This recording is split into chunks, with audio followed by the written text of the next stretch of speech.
Hello and welcome to the Mighty Oaks Show. My name is Jeremy Stalnecker. I'm the Executive Director of the Mighty Oaks Foundation and excited to share this time with you today.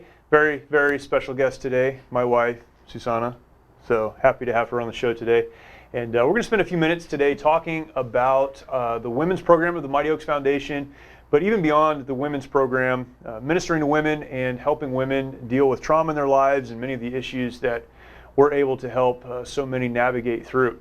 Before we get into that today, though, if you have not yet subscribed to the YouTube channel, please do that. Go ahead and do it right now. You'll forget by the time you're done today, so do it now. Hit the notification bell. That lets you know when new episodes come online. If you're listening somewhere else, listening to the podcast or listening to the show on Mojo 50, we're glad that you would join us. But take some time, when you get some time, and go over to YouTube, find the Mighty Oaks Show, and subscribe there. A lot of good content, and we're thankful to be able to put a lot of content on that channel.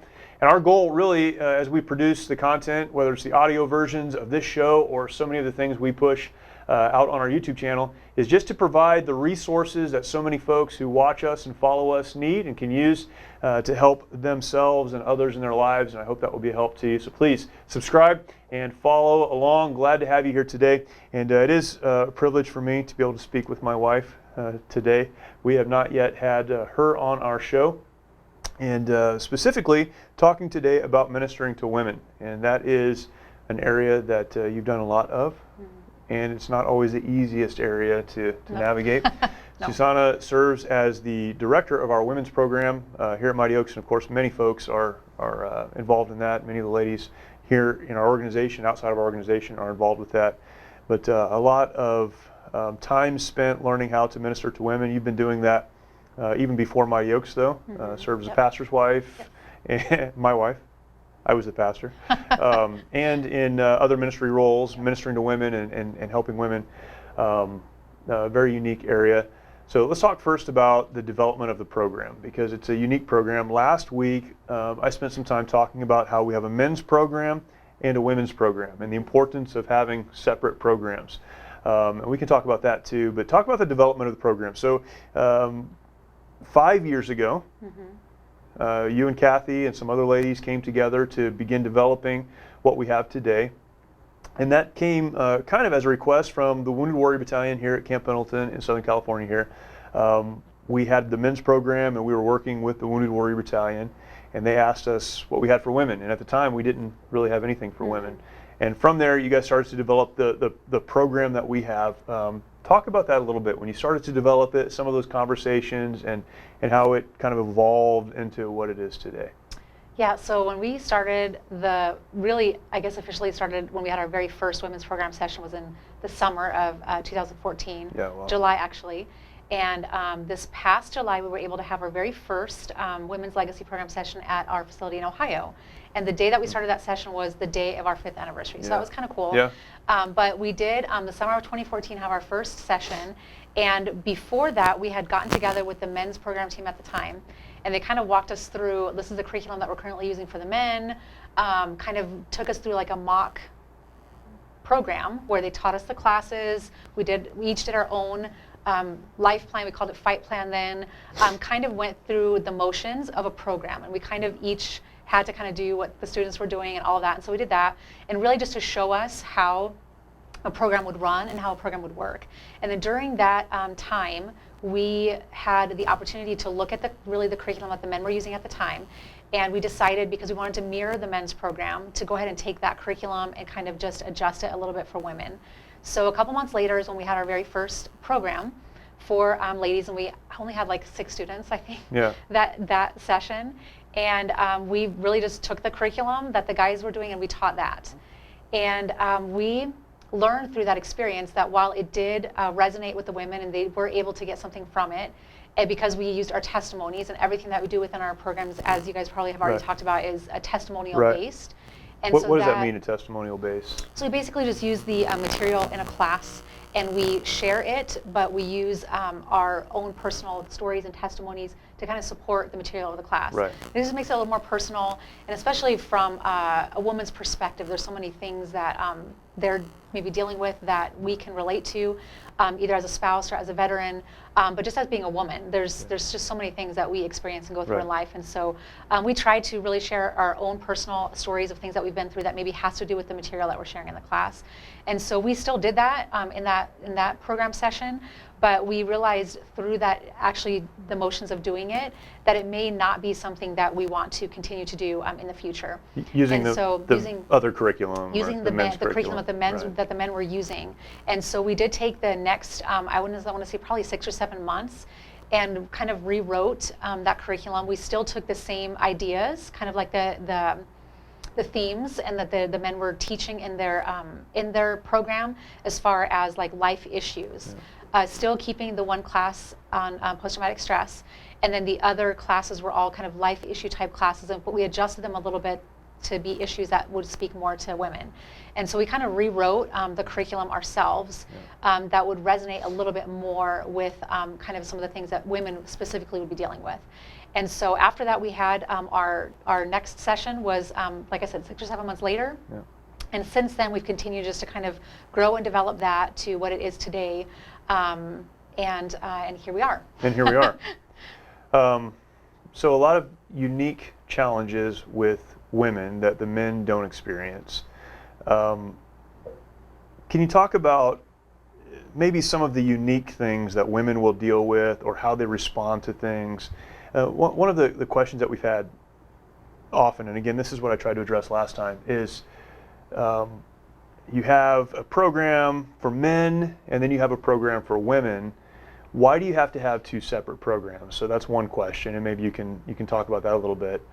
And I think we culturally, and again, we talked about this last week, but culturally live at a time when people say the differences between men and women should be de-emphasized, not emphasized, that there really isn't a major difference. There's biology, and that's different, but everything else should be the same, and to segregate programs or to have a men's program and a women's program is somehow discriminatory or something, or you're putting more emphasis on the men than the women or something like that. Can you talk about 2 things? One is the importance of having separate programs, why it's important to have separate programs from your perspective. I gave my perspective, but why from your perspective? And then maybe talk about some of the unique challenges that women have that men may not necessarily be able to relate to. I know you and I have talked about even how women handle the teaching and handle the breakout times, and maybe talk through some of that. Why is it important, and then what are some of the unique issues that you see with the women? I think that the importance of having a separate men's and women's program, like you said, is because a lot of the challenges are unique that women face, whether in the military or as a spouse or first responder or as a spouse. And we're able to really speak into those unique kind of things that they deal with. One of the biggest things really that we start every women's program with is our worth. And where do we find our worth? And so for women, we tend to find our worth in whatever emotionally drives us, which I would say is probably different than for the men. And so we tend to identify ourselves with whatever it is that emotionally fills us. And so really addressing that up front with the ladies is something that we have seen just be very powerful, and pointing them to, we use Ephesians 2:10 for where his workmanship created in Christ Jesus. And so we say that word workmanship would be his masterpiece. Mm-hmm. And so just really asking ladies to look at who they are and who they have been created to be really has been really impactful. And so from the very beginning, we can start seeing ladies respond. Initial response would be emotional, because that's something that's really difficult for them to face. A lot of ladies that come to our program, and I would say this is another reason to have separate men's and women's programs, would be because a lot of ladies that come to us, the first thing that they think that they're coming to do is to help their husbands, and to help maybe learn more about post-traumatic stress to help him. Right. And so them, again, identifying themselves with their husband, identifying themselves with maybe that post-traumatic stress is one of the first things that we kind of confront, or one of the first things that we present them with. And so the importance of having that separately, so that they're able to come and really focus on themselves and focus on why, really who they are, and what the plan for their life is. And so that would, I would say, would be my response to why it's important to have separate men's and women's program. Right. The program for the women is a bit unique because, you know, we say that as an organization we minister to veterans, active duty service members, first responders, which could be, you know, police officers, firefighters, the first responder community, and then their spouses. But just the demographics of those categories, there are far more women who are the spouses of a veteran or a service member or a first responder than there are men. So over the course of the year, we'll have a few men who come to the men's program as spouses, but it's really not very many. The women's program is different because probably half of the students who attend your program, or the women's program, not your program, our program, but the women's part of our program, Yep. are spouses, meaning Right. they didn't serve in the military, they're not first responders, but they're married to someone who did. So you have that group of folks. Then you have the law enforcement or fire, EMT, the first responders, and then you have the military folks and the veterans. So you have a strange, almost, group of people. And again, I know this because we've talked about this. One of the questions that's asked often is, okay, you have segregated programs, a men's program and a women's program, and you know we can navigate that and understand that. But why aren't there separate programs for spouses and then for those who have served? And you just talked about it a little bit, but how do you address those categories of people all in the same room at the same time? Yeah, that's an interesting question, and actually one that we've gotten asked quite a bit lately, even of ladies that come to our program. So we really tell them at the very beginning, when we're just kind of welcoming and starting the program, we let them know that this is something that we've been asked, and we just kind of like to get it right out in the open and address it right up front, Yeah. because it really helps to kind of bring down those walls that maybe some ladies have already put up. And we have had ladies just being able to, if that's confronted right at the beginning or addressed right at the beginning, they're able to then get everything that they can out of their time with us. So what we say is that at the very beginning we talk about, and I know the guys talk about it in their program too, is basically saying that in life when we have trauma, a lot of times we tend to identify ourselves with that trauma and we kind of stay in that place. And we have a really hard time knowing how to get out of that and how to get moving forward in life again after we've started to identify ourselves with that trauma. And so we share with the ladies that in that same way, we can also identify ourselves with the roles that we have in life. And we identify with the role of veteran, or the role of spouse, or the role of first responder, Right. or spouse of that. And so we identify ourselves with that rather than looking at ourselves as we're a woman who's been designed with a purpose and a plan for her life. And nobody can ever take away from you what you've done in your life and what you do with your life. The fact that you are a veteran, the fact that you are a first Right. responder or military service member, no one can ever take that away from you. That's not who you are. Those are And things that so you've done. Those are, but they those are shouldn't things be that you do. what you and, identify with. you allow it to be part of your life and allow it to be part of what you do, but it doesn't define who you are. Right. And so that would be the biggest reason for us to explain the fact that we are able to have everyone all together because our program is for women.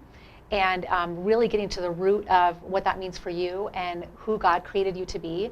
And we present to them that biblical blueprint of the woman, the type of woman that God created them to be. And so not so much identifying with what you do in life and what your role is in life, but who you are.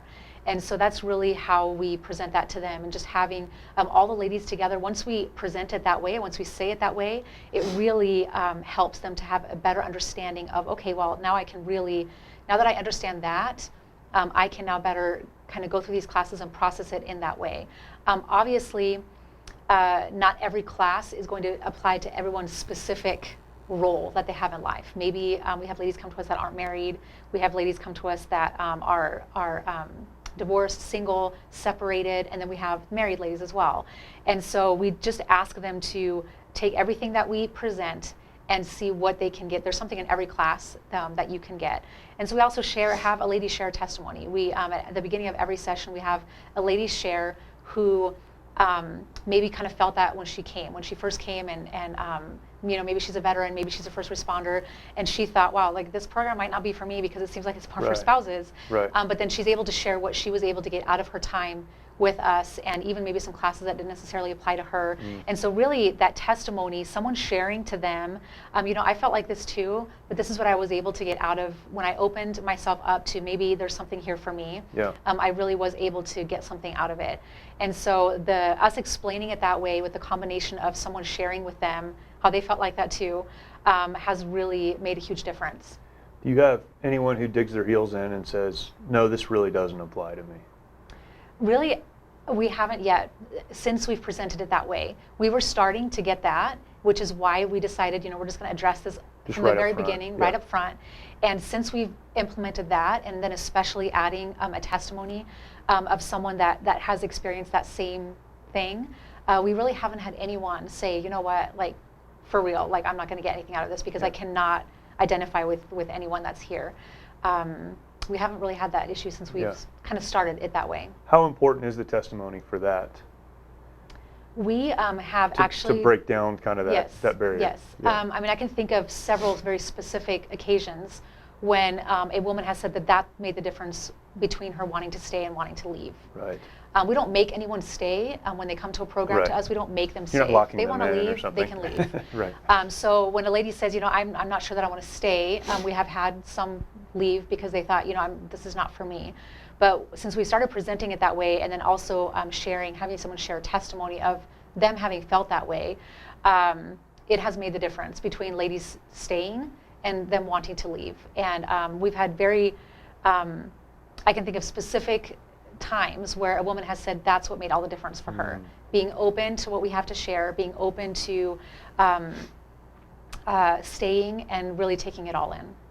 What are some of the backgrounds of a few of the instructors that would stand up and teach? I think that's always a concern. The people teaching don't know where I'm coming from or something like that. You talked about testimony and how important that is, but in the men's program, or the men's side of the program, everyone has served, has graduated from our program, has a story that they can tell. What's your makeup of instructors in the women's side? So when we first started 5 years ago, we had a very small group of, there were like 5 of us, and we were all spouses. And so we have been able to grow from that into, now we have a team of about 20 ladies on our leadership team who come as group facilitators, who come as instructors, who come as like program staff. And we have such a variety now of women, from spouses, military spouses, to first responder spouses, to ladies who have served in the military, to ladies who have retired from the military. We have such a vast now group of women that are able to speak into some of the things that, and really also from all branches, which is interesting. So we have Marine Corps veterans, Army, Air Force, Navy. So we have like the broad spectrum, represented on our team, which has been made such a huge difference, and it really has allowed ladies to see, like, okay, well, this is not just for spouses, and if this woman who is, a veteran, who is a police officer's wife, who is a military spouse, who is, this very, and all of our classes is such a variety of, it's not like all of our classes are taught by these specific type of people, and so they're able to hear testimonies and classes taught by people who could directly speak into whatever situation they're in right now, and so it really has removed that. This is just a program for spouses, or this is just this program, for these specific type of people. It's kind of removed a lot of that, because now we're addressing issues from a very broad spectrum, and really anyone that is sitting in the room could get something from anyone on our leadership team. And so we also, aside from classes, have testimony times set aside on the schedule where any one of our leadership team ladies have an opportunity to share. And that's kind of different for every program session. We have different ladies share. And so usually the opening testimony is also from someone from our leadership team. And so we usually like to give a variety of, at the very beginning, testimony of a veteran, first responder that's been to our program, and also a spouse who's been to our program, so they kind of get that right from the beginning too. So that has made a really, really big difference, just expanding our team and allowing kind of like having every possible situation that you're could be represented here somewhere. Yes. Right. Yeah. What's a typical day look like from the teaching and the breakouts and those kind of things? What would someone expect when they went to a program? So one of the really over time, we've also kind of changed our schedule a little bit to maybe adjust to the needs of specifically women or people that we've kind of some of the feedback that we were getting from some of the women that were coming to our program. So now we have a pretty good balance of class time, group session time, kind of decompressing time, I guess. Right. Free time where they're able to just Sure. kind of hang out. And so I would say a typical day starts at breakfast. We meet at the flagpole. We have usually a daily challenge every. Say the pledge. Right. Because we're Americans, and Americans say the pledge, right? So we have, we start with the flagpole, then we have a breakfast daily challenge. So every day we like to start our day with just kind of a challenge for the day. And that has specifically to do with the material that we're going to be teaching that day. And it's just a thought for them to kind of carry through the day with them. What's one of the big thoughts that comes from those daily challenge? You and I have talked about this quite a bit, the importance of that. Yes. 10 minutes or 15 minutes? Yeah. So the first day we asked them, do you want to get well? Yeah. And we just actually had our a women's program session last week. And so that one question was just huge for so many of the ladies. They were still talking about it on the last day. But that one question is what challenged them to right at the beginning think about do I really want this for myself? Can you talk about that challenge a little bit? You don't have to reteach the whole thing, but kind of what the story is and then how you draw that to, or bring that to the people that are sitting there. Is really the story of when the man is at the pool of Bethesda, and he has had this infirmity for like his whole life. Right. And he's laying there, and the pool seems to have. The story goes that the pool has healing, properties, and that whoever would get there first, for that day, would be able to be healed of whatever sickness or illness or infirmity that they have. And so the story really is of Jesus finding this man and asking him, how come you have not come to the water? Like, do you want to get well? Yeah. And so he says, well, I do, but I don't have anyone to take me to the water, when I want to. And so Jesus is basically says, just get up and walk. Yeah. And so he challenges him with, do you even want this for yourself? And then I'm giving you the tools that you need in your life now to be able to do that. Yeah. So get up, take your bed, and walk. And so he's basically telling him, you can do this. Get up, take this that you're carrying with you, and then move forward in your life. And so really we're challenging them with, first, do you want to get made well? And we're giving you the tools during your time here to be able to do that. That you can not stay in this place any longer, that you can pick that up, that you're not leaving it there to come back to, that you pick it up and you're taking it with you and you're just moving forward in your life. And so it's really that picture of asking yourself, do I really want this for myself? But also challenging them with, we're going to give you all the things that you need to get up and to move forward in your life. And so that's basically what we challenge them with. But this time, on that first day, this time specifically, like I said, they were still talking about it on the last day. And so it was something that really resonated with them, I really feel like, through the whole time. Yeah. The second day of our session, the challenge is more specifically, as we kind of start to switch from the first day or so, we talk about, we have some testimonies, we talk about your worth, we talk about, we have the Truth About PTSD class, and then really kind of transitions from that to, we talk about relationships. And so we go from all of that, and then on the second day we're talking about marriage, we talk about your home, and then we go to talking about mothering and the kind of the relationships within your home. And so we challenge them on the second day that as they are we're switching gears to relationships, we kind of bring to them the story of Esther. And that's something that we felt like would resonate with the ladies, because it's a woman from the Bible that we can learn from. And then really, what are you going to do with all the things that we've already shared with you up to this point? What are you going to do? That's the question we ask them. But when you ask a question like that, it requires an action behind it. And so it's really, what are you going to do with all of these things? And then what are you going to do with your life? And are you going to consider that perhaps you've been put here at this specific week of the women's program for this time, and that you actually are able to take these things in for yourself and then do something different when you go home. And then the last day is the prodigal son. And again, that's we've just had, the night before I've had the faith class, and that's really presenting them with what God did for them by sending his son Jesus. And then we talk about the prodigal son and how being really focused on the relationship that God's provided to us through his son Jesus. And so those are kind of the three challenges that we take them through, and that's how we start our days. They sound, we'll get past the morning challenge, but a lot of that, we have morning challenge in the men's program as well, so it mirrors both ways. I think that's important to say, right, is people say, well, the women's program is different. It's not different. The content is focused on women, and the men's program is focused on men, but the general scheme of maneuver, the way it's laid out and the way we do things and the focus is the same. But those challenges seem almost counterintuitive. You would assume that if someone was participating in a program like this, they've filled out the application, they've gone through the coordination, they've probably gotten on a plane somewhere, they've done all the traveling, they've set up childcare if they need to do that, or worked out something with their job or whatever the situation is, and now they're there. So you would assume they're there because they want to get well, or because they want something good to happen from their life, and yet it still needs to be said. Why does it still need to be said?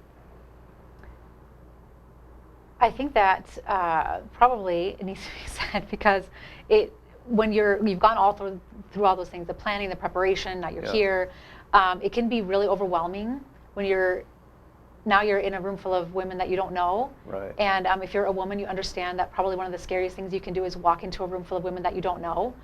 And it can be very overwhelming, also really distracting because now you're faced with, I don't even know why I'm here. I don't even know what I can get out of this time here. If you're already struggling with that anyways, exactly, like why I want to go home. And you kind of go through that whole process and it makes sense. And it makes sense that you would want to feel that way, that you don't even know. It's very overwhelming. And then you're also distracted by now there's all these other ladies here going through the same thing you are. And they're all having the thoughts of like, I don't even know why I'm here now. And so being challenged, it really kind of pulls everyone back together at the beginning of the day, and especially with that first question, do you want to be made well? And it really causes you in the midst of everything to kind of stop. And yes, you would think that, of course, I'm here because I want to get well.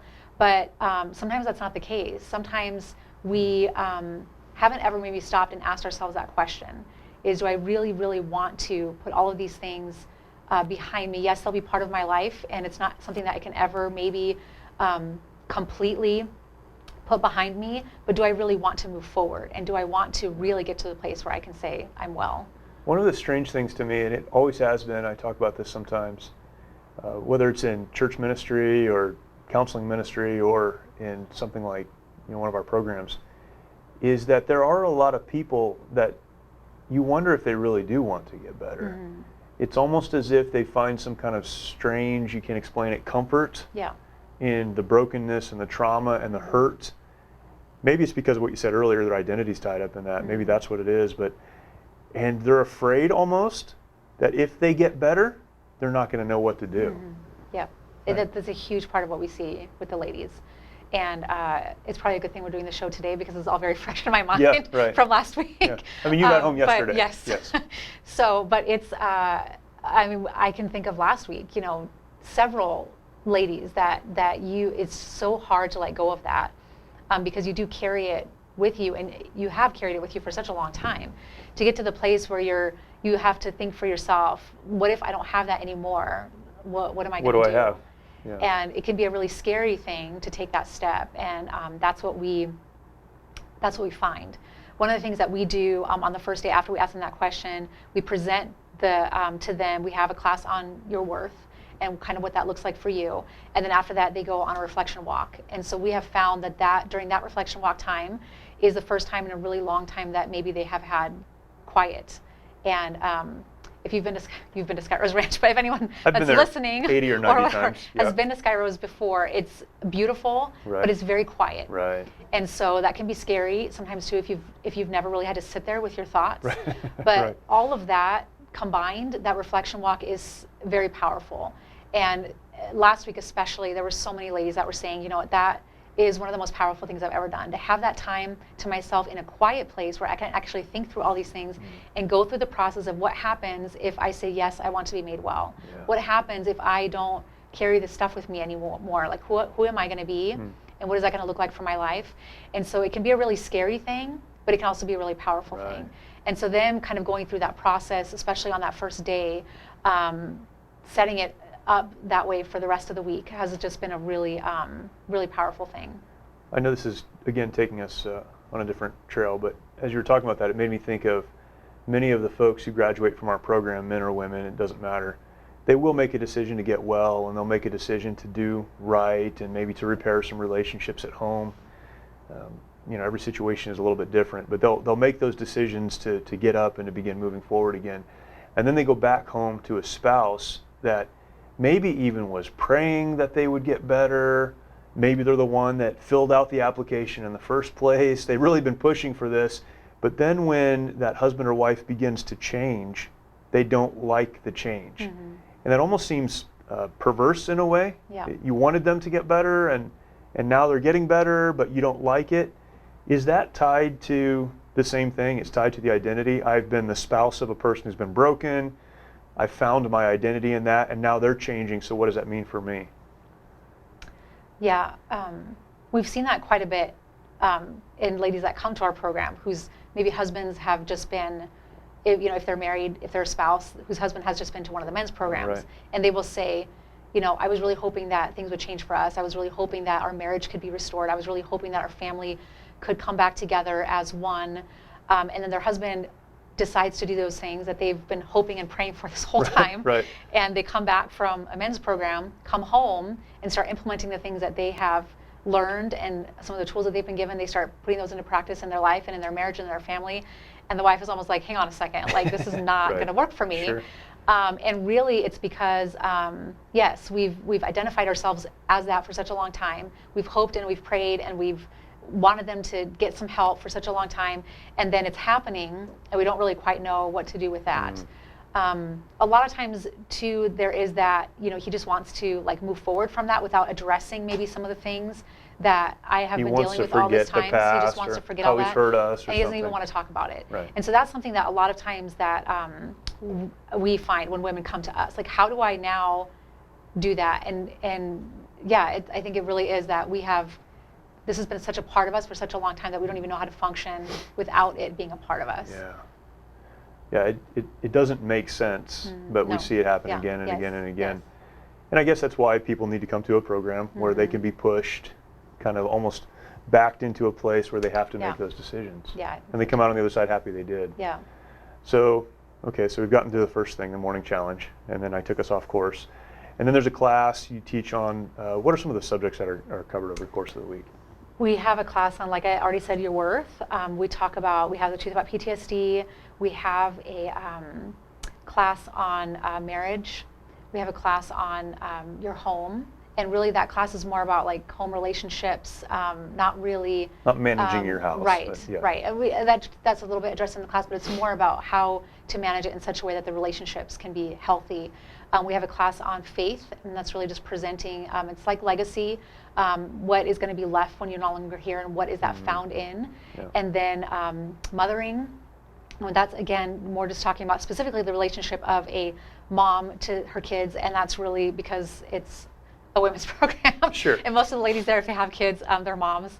But For some of the younger women too, it can be as the child yes, to their yes. older mom, and I think you've talked about that quite a bit too. And we actually even have had, and this is how we present that, is more of a relationship class, because the principles taught in that can be applied to relationships. And we say usually that if you're a woman, usually you have children that you're influencing in some way, whether they're your own, whether they are friends' kids, because we know military families, they spend a lot of time together, and whether or not they're your own kids or maybe a friend's children, nieces and nephews. We have ladies come to us who are grandmothers. We have ladies come to us who are teachers and influence children in some way. And so that class is really given from that perspective, and we ask the ladies to just kind of have a broader perspective as we're going through that class.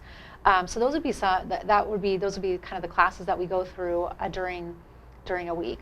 There's a great story, and I won't talk about who it is, the person, because I don't know if you want me to, but someone who came through our program, through the women's program, single, no kids, and they went through the whole week and came out on the other side. And so I learned so much, and even in the mothering class and all of those classes, because someone could hear this and say, well, half of those classes don't apply to me, but they all do apply somehow. What are the takeaways in some of those other classes that can help a single person or someone maybe who doesn't fall exactly in that life stage? Yeah. So I mean, taking the class that I just mentioned, the mothering class as an example, this last session we had a lady, she's a coach. She's single. She doesn't really have, maybe nieces or nephews or family close by, but the way she was able to apply that class in her life, and she's like, I'm a coach. And some of the kids that come to me on almost a daily basis. Their parents have asked me, like, hey, we're kind of struggling in this area. Can you Sure. take some time with, so from that perspective, the marriage relationship, a lot of times that class is kind of like, well, I'm not a wife, and so that class is not for me. But we ask ladies to kind of just look at that more of a, maybe you will be married someday. We do have some younger ladies come to us sometimes who are, have never been married. And so for them to be able to look at that class, like, it's great that I get all this information now because I'm learning how to be the wife that I should be for when I get married. Just asking them to look at it from that perspective. Also, your home. And really, that could be a really difficult class because we've had ladies say, like, well, they live with roommates, or I don't have my own place, Sure. or something like that. Yeah. And so, but the principles taught in the class can be applied to whatever situation you might find yourself in. So we've had ladies come through who maybe none of those things, the areas that we're talking about, the life areas, specifically apply to them. But if they are looking for some principles, and so we ask them, just look at whatever situation you're in your life right now. There's something for you in each one of the classes that we're presenting that you're able to take and apply. And if you have an open mind, and if you're really seeking that in your life, if you're seeking to know how I'm supposed to be, who I'm supposed to be in all these areas, then you will come away with something. Yeah, that's great. Class is taught, and then again, because the format is the same in all of our programs, a breakout then happens. How important is the breakout for those folks who attend the program? Some of the people that come to us have never really talked about things. Don't like to maybe share, don't like to open up really, because it can be a really difficult place to be, to like make yourself vulnerable in front of other people. And something that we keep hearing over and over and over again is that I have never been in a place where I felt safe to be able to trust to share some of these things that I've never maybe talked to people about before. And the vulnerability and honesty of the ladies that we have come as our group facilitators, and those are the ladies that we call their group facilitators that kind of lead the group breakout sessions. And just their openness and just their welcoming spirit of the ladies that come to us really just kind of opens it up for those ladies to be in a place maybe for the first time in a long time where they feel like, wow, this is a place where I can feel like I trust these people. I'm in a safe environment where I can share things. And so that is a really, really important time. Those group breakouts are specifically focused on the class that was just taught. So we normally have a group breakout after every class. And so really maybe more focused on the specific topic of the class that was talked about. But through that, they're able to just share based on the topic of the class and answering the questions that are in their curriculum. It brings out more of maybe some of the issues that they have been dealing with in their life, some struggles that they've had, and it allows just kind of that connection with other ladies in a smaller group setting. It's really important for people that have been struggling to talk about those struggles. Again, we talk about this often, but sometimes you take what's going on in your head, and just the process of thinking about it before you say it helps to organize those thoughts. Maybe they've never been organized. But then saying it, sometimes you hear yourself and go, that doesn't make any sense at all. I've always thought that was true, but it doesn't sound true. And then having a trained facilitator who can help put that in context for you. And really, I think what you just said, having like organizing your thoughts, and that really is kind of like our goal, the way that we kind of lay the classes out, and the way that we kind of lay out the class with breakout, with maybe some free time, with an activity, that helps to kind of just organize all of that and gives time to kind of process everything.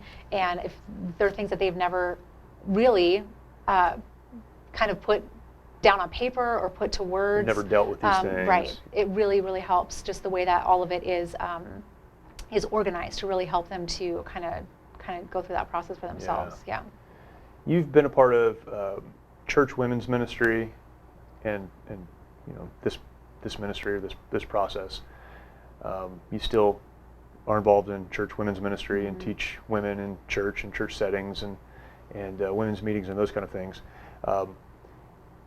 Sometimes people look at our programs and say, well, that's like a church program because you're a faith-based organization. You talk about God and you talk about, we always start off with the premises. There's a creator, and if there's a creator, then there's a design. So people automatically assume that this is kind of a glorified Sunday school or glorified church men's event or church women's event. And I'm thankful for all of those things. There's some great church women's ministries and non-church women's ministries and books written to women and all of those things, as there are men. We don't require anyone who attends our program to believe the way that we do before or after the program. They can come through the whole program and go, I don't care. And that's okay. They get what they get, and they learn and they grow, and hopefully they take some principles home. What would you say are, I don't know if you can say major differences, but how would you compare a women's program through a local church to what we do through our program at Mighty Oaks? How would you compare or contrast maybe the two? Not compare, because they're different settings and different audiences, but how would you contrast the two? Having been part of church ministry for a while before being with Mighty Oaks and doing the women's program in that way, there's a huge difference. Sure. When you do church women's ministry and you teach Bible study or whatever in whatever setting or teaching, you're kind of most of the time speaking to women who have a foundation of the Bible, who have a knowledge of some kind of a frame of reference of what you're talking about when you're talking about the Bible and biblical things and biblical principles and all of that. So there's some kind of a foundation already there that you can kind of go off of what you're talking about. In our Mighty Oaks Women's Program, we basically assume that there's maybe not that kind of a foundation. And we have found that to be true a lot of the time.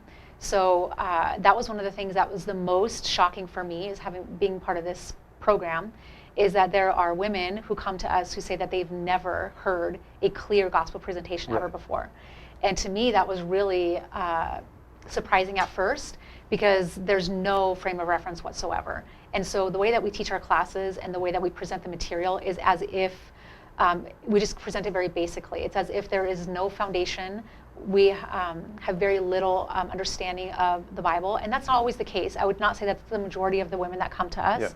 We do have, at every session, I mean, there are always a large number, sometimes at least a small number of women who have a good understanding of the Bible and those principles. But that's not always the case. And so I would say at every single program that we've done for the last 5 years, there's always at least, I would say, 2 ladies who say, I've never heard this ever before in my life. And so to take that kind of perspective of, we are very basic in the way that we teach the principles, and we don't, we tell them right at the beginning, we're not here to have a Bible study, we're not here to have church, but we are going to be talking from the Bible, we are going to be sharing verses, because that is, the Bibles are the foundation of what we teach in our programs, and we're going to be presenting everything from that perspective. And so we just, so we're just asking them to take it into consideration and to see if maybe this is something that they could, have in their own lives. So that would be, I would say, maybe the contrast between a church kind of women's ministry and this type of women's ministry. Is kind of still approaching it from the Bible, but understanding who your audience is that they might not have the same foundation that you have. I would say that's probably a huge contrast. I think one of the unique things in my experience has been we also try to approach it from a peer-to-peer perspective. Sometimes in church it's almost top down. I'm the instructor, the teacher, the whatever, and I'm going to tell you what you should do. And you probably even have an outline, and I'm going to tell you the 3 things you need to do, or the 5 things, or the 4 things with subpoints. But part of our process is saying, we're going to give you some things that we think you should do, but understand we think you should do that because we've experienced this. We want to just help you continue on the journey that we're on. I was actually talking to someone about this last week. We were talking about just how unique of a thing that is to do, to kind of talk to someone from that kind of a perspective where you're not talking down to them, you're not sharing that with them something that you've really never experienced in your life or never had to implement in your life, but you're telling them like, hey, this is what I experienced in my life, and because of this I learned these things that now I am where I am today because I've grown in these areas, and so I'm able to share this with you because I've gone through this myself. And it's not really, in a room, and I'm thinking of our program last week, the session that we had, You might not have had the same struggles in your life or gone through the same kinds of things as someone else, but you can identify with, still you can identify, even if it's not the same struggle, you can identify with having difficulties in your life. Yeah. And maybe it's not the same thing, but we can relate because we know what it's like to go through difficult times, and we know what it's like to struggle in our life. And so really, that goes a really long way, because you're not speaking from someone who has it all together, someone who's perfect or figured it all out. Right. You're basically telling them, like, I know what it feels like to, not have anything figured out at all. And what I like to share with the ladies a lot of time is that I'm not sharing this material with you because I am perfect in this area or I have it all figured out, but because these are the things that I've learned along the way. And the way that I've learned them is by reading the Bible and doing what it says, and really just that. So yeah. The transparency that we're able to have in that setting is also, I think, different than in a church setting. Yes. In a church setting, it's probably an hour-long meeting. If it's a special women's event or something, people come to hear the speaker and maybe to fellowship a little bit. It might be a few hours, but then they go home. But when you're all together, you really can be real and authentic and transparent. And it takes time. It takes time. I think in our society now, that's not something that is seen very often anymore, is just people that are willing to kind of put it all out there and not feel judged for it or not feel condemned for it. And a lot of people that we see, specifically the women that we see come to us in our program, have been in the place before where they feel like, I can't talk about this, I can't share this because what is so-and-so going to think, or what are they going to say, or what are they going to think of me if they know that I have made some of these choices in my life. And so to be in a setting where people that are teaching the classes or even leading in the program or the ministry, or they're a group facilitator, are sharing things with them that, these are some of the choices that I've made in my life, I'm not proud of them, really, I think is something that's very unusual. And so that resonates so much with the ladies that we have come, because they've been, now they're like, okay, well, if she can share that, or if she can open up in this way, then like, why, I should be able to do the same thing. And it just gives that safe environment. But I do feel like it's very unusual. Yeah, I think it's what makes it authentic, though. Is we're not teaching you what we think you should do, but what we've done and what we've experienced. What would you tell someone who is maybe in a church setting? Maybe they're in ministry in a church and they're trying to help women who are hurting, women who are broken, not necessarily from one of those categories that we talked about, but just women who are dealing with things. Maybe they've had some trauma in their lives. Honestly, in both of our programs, but for sure in the women's program, sexual trauma is something that we deal with a lot. How would you counsel the counselor to minister to, and not 5 steps to moving forward, but to minister to someone who's broken and hurting? What are some things that you think would be important for them to understand? Again, you've seen this from kind of the whole. You've seen it from all the angles. Someone comes to you and says, I'm hurting because of, how do you minister to that person? How do you help that person? I think that I shouldn't say I think, but I say that a lot. I think. That's because you think a lot. I know. One of my favorite verses in the Bible is 2 Timothy 1:7, and that's really been a verse that has spoken to me a lot just over the last couple of months. For God's not given us a spirit of fear, but of power and of love and of a sound mind. And so counseling people and ministering to them can be very fearful, because maybe you have not experienced the same thing they've experienced, and maybe you don't know how to speak to that. Maybe you don't know how to, in the moment, like, what am I supposed to tell them? And so I would say, but God's given us a spirit of power and of love and of a sound mind. He's given us the power of the Holy Spirit to be able to know what to speak to people. He has given us love, and He's given us a sound mind. And so really, in that moment, and having been in church ministry, I know what that feels like. It can be very fearful, because you could have women come to you from all different walks of life, from all different experiences, and all different kinds of trauma even, because what we've said before is that trauma is a life issue. It's not just specific to military or first responders. It's life. And it doesn't matter what kind of life you have lived. Everyone's experienced some kind of trauma in their life, and so you don't maybe even know or could speak into what someone's going through because maybe you've experienced it for yourself. But the first thing to me always that I think is that love, is that we have, because of what Christ has done for us, we have the ability to show that love to other people. And so for someone to feel accepted by someone in ministry, just because of the love that they show to them, and maybe just the conversations that are had in love and not judging because of maybe something that you've experienced in your life that you might not have any control over. Sure. Like when we talk about sexual trauma, that's something that person that has experienced that or that's been done to them, they have complete not control over it at all. And so for someone to be ashamed for that is really difficult for them to be able to speak up about it. And so for them to have someone that is loving them and not judging them, really, I feel like goes a long way with that person being able to then open up about it. And so that verse has really helped me a lot in situations where I felt like, okay, I might not, there's some fear that comes to that because I don't know how I'm going to be able to speak into that. But being able to share Christ's love and then also having that sound mind where I know that there's things that I know to be true about God and His Word. And I always like to tell ladies too, you don't have to have experienced the same thing as someone else to be able to point them to the truths that are found in the Bible, that God loves them and that God has a plan for them and what Christ has done for them.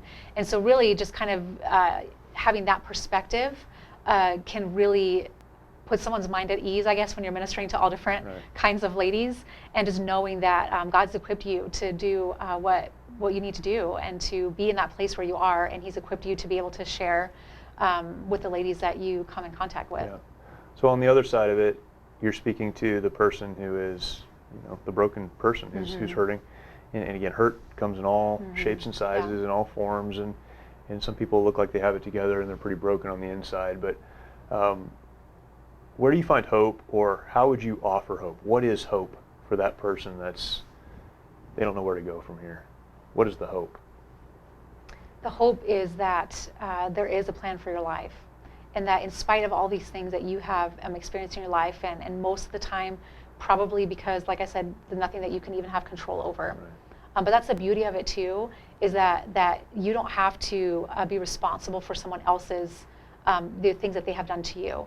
And I think the hope in all of that would be that God has a plan for your life, no matter where you are, no matter where you find yourself, no matter what's been done to you or what you've experienced or the struggle that you've had in your life, that there is a plan. And for most women, I feel, to come to grips with that is that there is something that God has for me, and that He loves me and He cares about me. And like Ephesians 2:10 says, that I am His masterpiece. And I think what's really neat about that word masterpiece is that it really speaks to someone's greatest skill or kind of example of their greatest work. And so when you are a woman and you're looking at yourself like, okay, I'm God's masterpiece, there's a lot of hope in that. Yeah. Because if someone is looking at you like you are the greatest example of my skill, that can be a lot to take in, but there's great hope in that too, because if I'm an example of someone's greatest work of art, greatest thing that He's ever done, which is how God looks at us and how He talks about us, there's so much hope in that, and there's so much hope that there is something beautiful for me in my life, in spite of all the things that I've been through. Yeah, that's awesome. Well, thank you. You're a wonderful guest. Thank you. Maybe we'll do this again sometime. Okay, sounds good. Very That'd be thankful great. for our Thank women's you. program. Thank you. And our women's programs, like our men's program, all of our programs are free to those who attend. And if you know someone who needs to attend or would benefit from attending, I always say needs, and we look at need like, well, I'm not there, right? Yep. But someone who would benefit from that, maybe you're the person who would benefit from that. Our programs are entirely free to those who attend. We'll even cover travel and all of those things because we have the support of folks like you and other people who support what we do. This program, everything we do here at Mighty Oaks is because people support us financially and in a lot of other ways and make all of this possible. And I would encourage you, if this was interesting to you, take the principles, learn them, use them. But if you need to attend a program like this, please go on our website and take some time to look at that. Fill out an application, send it in, and we'll get you set up. But thank you. Good, thank you. Appreciate it. Thanks for having me. We'll talk later. Sounds good. All right. Thank If you. you're watching, thank you for watching. And we'll see you next time. Again, if you have not yet subscribed, please do that. Like, hit that bell. And for those that are listening on the radio show, the podcast, go to YouTube and check out all of the other content that we have. We've got a lot of great content there. Thank you, and we'll see you next time.